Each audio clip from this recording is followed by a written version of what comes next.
Hello friends, welcome back to my channel. आज हम जानेंगे फूड कंपोनेंट के बारे में। फूड हमारी सबसे बड़ी ज़रूरत है और किसी भी लिविंग के लिए फूड सबसे बड़ी ज़रूरत होती है।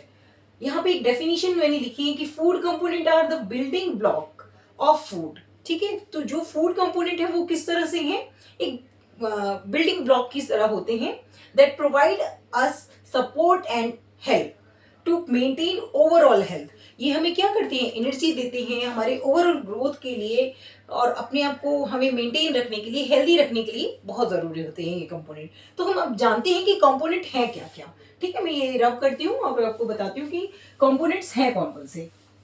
ठीक है, किसी भी तरह के जो खाना है, भोजन है, उसमें कुछ कंपोनेंट्स पाए जाते हैं। वो कंपोनेंट्स क्या होते हैं वो देखते हैं। देखिए, एक होता है carbohydrate.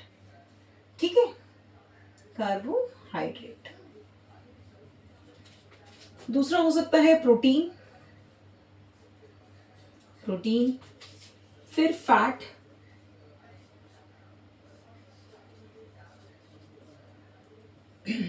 Vitamin and minerals. Vitamins and minerals.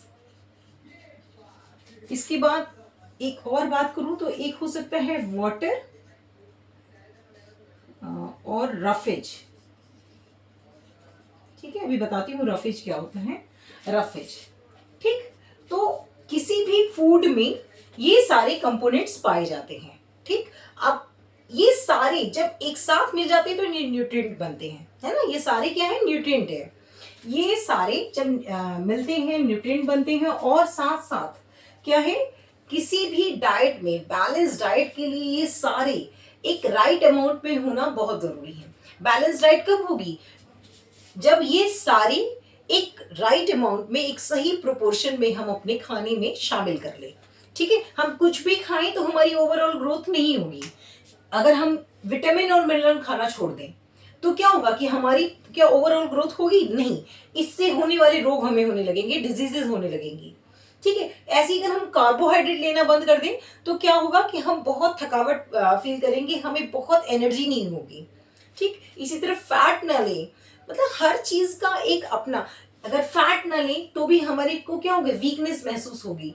Water and roughage लेना बंद कर दें तो हम जो अपने शरीर का वेस्ट फ्लश आउट करते हैं वो नहीं कर पाएंगे। ठीक है, बॉडी डिहाइड्रेट हो जाएगी। इस तरह से ये सारे जो फूड कंपोनेंट्स हैं वो हमारे फूड के लिए बहुत नेसेसरी हैं और हमारे एक बैलेंस डाइट के लिए ये सारी चीजें हमें जरूरी हैं। अब कार्बोहाइड्रेट हमें कहाँ कहाँ से मिल सकता है, तो देखिए जो ग्रेन्स होते हैं, है ना, यानी कि गेहूं, वीट। तो अगर हम रोटी खा रहे हैं तो हमारी उसकी कार्बोहाइड्रेट की जरूरत पूरी हो जाएगी। साथ में राइस मान सकते हैं। और क्या मान सकते हैं, इसके अलावा पोटैटो, पोटैटो सॉरी पोटैटो और पोटैटो, वीट, राइस, इस तरह से जितनी भी चीजें हैं, कॉर्न, ये सब क्या है, ये सब कार्बोहाइड्रेट रिच कार्बोहाइड्रेट हैं। ये सारे लेने हमें बहुत जरूरी हैं। ठीक, इसके बाद है प्रोटीन की बारी। तो प्रोटीन में देखिए, प्रोटीन में होता है सोयाबीन। ठीक है, सोयाबीन जो वेजिटेरियन लोग हैं, है ना, जो मीट वगैरह, जो नॉन वेजिटेरियन है वो तो मीट वगैरह कंज्यूम करते हैं, उनकी प्रोटीन की जरूरत उससे पूरी जाती है। पर जो वेजिटेरियन है उनके लिए सोयाबीन सबसे रिच सोर्स है प्रोटीन का। इसके अलावा है जितनी भी तरह की दाल होती हैं, है ना, जो भी दाल है, जो आप कहते हैं लेंटिल्स जिनको आप बोलते हैं, है ना, तो लेंटिल्स हो गए। और इसके अलावा अगर मैं बात करूं तो एग और मीट, है ना, तो ये सारी क्या है, रिच प्रोटीन है, रिच इन प्रोटीन है। फैट, तो मिल्क और मिल्क प्रोडक्ट, तो मिल्क प्रोडक्ट में आएगा घी, बटर, चीज, ये सारी चीजें आ जाएंगी, है ना।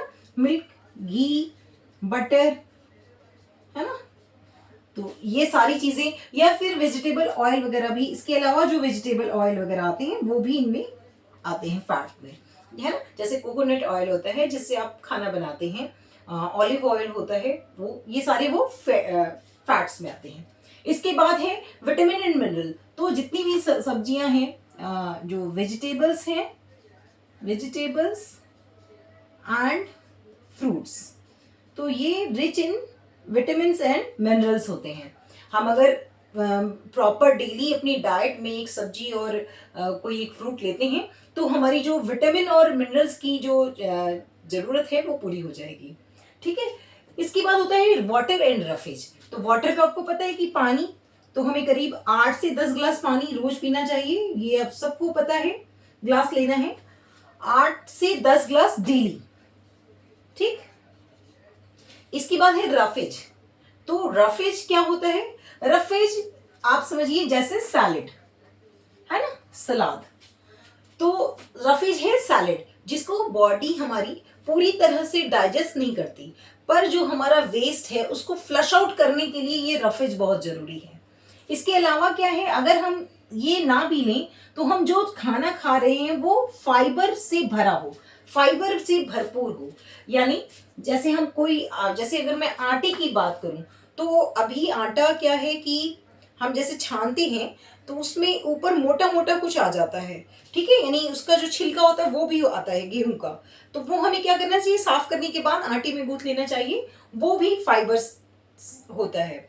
ठीक है। इसके अलावा बहुत सारी चीजें हैं जो छील के सहित खा सकते हैं, पर हम उनको छील कर खाते हैं।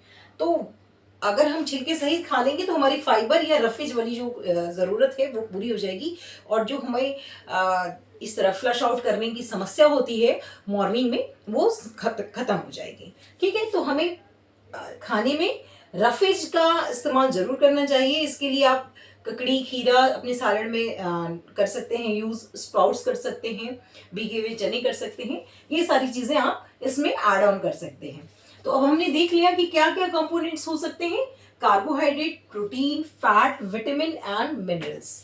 इसके साथ साथ रफेज और वाटर। ये अगर हम डेली लेते हैं अपने खाने में राइट अमाउंट में तो हमें कभी भी इस तरह की प्रॉब्लम नहीं आएगी। अब मैं आपको एक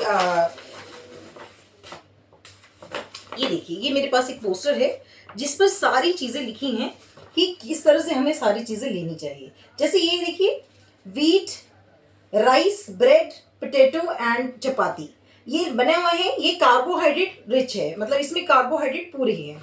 ठीक है। इसके बाद देखिए, अगर प्रोटीन की बात करूं तो प्रोटीन में फिश है, मीट है, एग है, और साथ में आप सोयाबीन ऐड कर लीजिए इसमें, वेजिटेरियन के लिए सोयाबीन।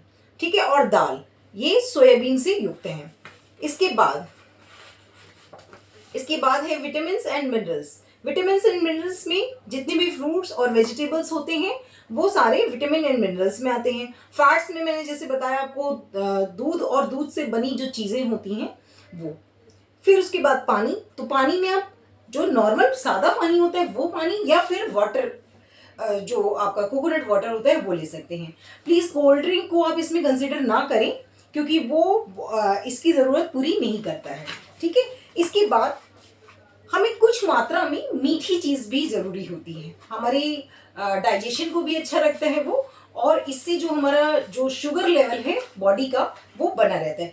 लेकिन ये जो अमाउंट है वो बहुत कम होता है, उसके लिए आप यूज़ कर सकते हैं शुगर, माफ़ करिएगा, शुगर नहीं, जैगरी यानी कि गुड़ और हनी।